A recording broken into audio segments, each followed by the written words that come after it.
இன்றைக்கி நம்ம என்ன பார்க்க போகிறோம்னா அக்கௌண்டன்சியோட basic golden rules of accounting தான் பார்க்க போகிறோம்.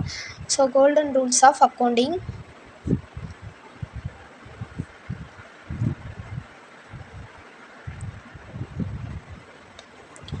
ஃபர்ஸ்ட் ரூல் என்ன அப்படின்னா personal account.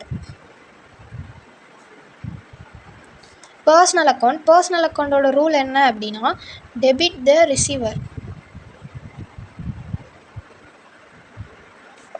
credit the giver.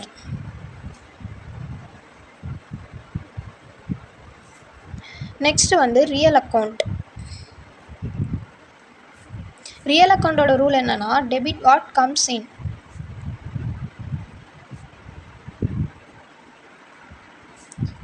credit what goes out.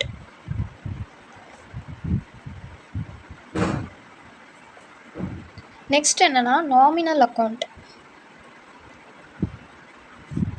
Nominal அக்கௌண்ட்டோட ரூல் என்னன்னா debit all expenses and losses,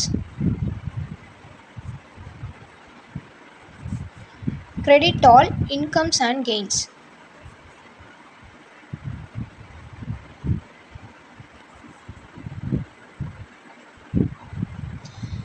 இது என்ன அப்படின்னா இந்த ரூல்ஸ் தெரிஞ்சால் மட்டுமே நீங்கள் ஜேர்னல் போட முடியும். ஜேர்னலுக்கு அப்புறம் உள்ள நெக்ஸ்ட் ஸ்டெப் லெஜருக்கு அப்புறம் உள்ள நெக்ஸ்ட் ஸ்டெப் ட்ரையல் பேலன்ஸ்க்குள்ள நெக்ஸ்ட் ஸ்டெப் ட்ரேடிங் அக்கௌண்ட்டுக்குள்ள next step profit and loss account. அதுக்கப்புறம் ஃபைனலாக பேலன்ஸ் ஷீட் போடுவீங்க.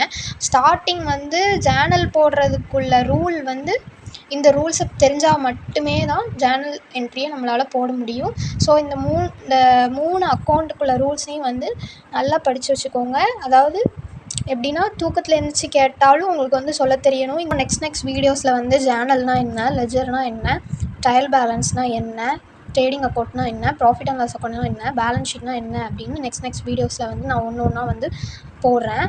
உங்களுக்கு அப்டேஷன் வரணுன்னா சேனலை சப்ஸ்கிரைப் பண்ணி வச்சுக்கோங்க, பெல் ஐக்கானை கிளிக் பண்ணி வச்சுக்கோங்க. அப்போ தான் நான் போடுற வீடியோஸ் உங்களுக்கு உடனே ரீச் ஆகும். தேங்க்யூ ஃபார் வாட்சிங்.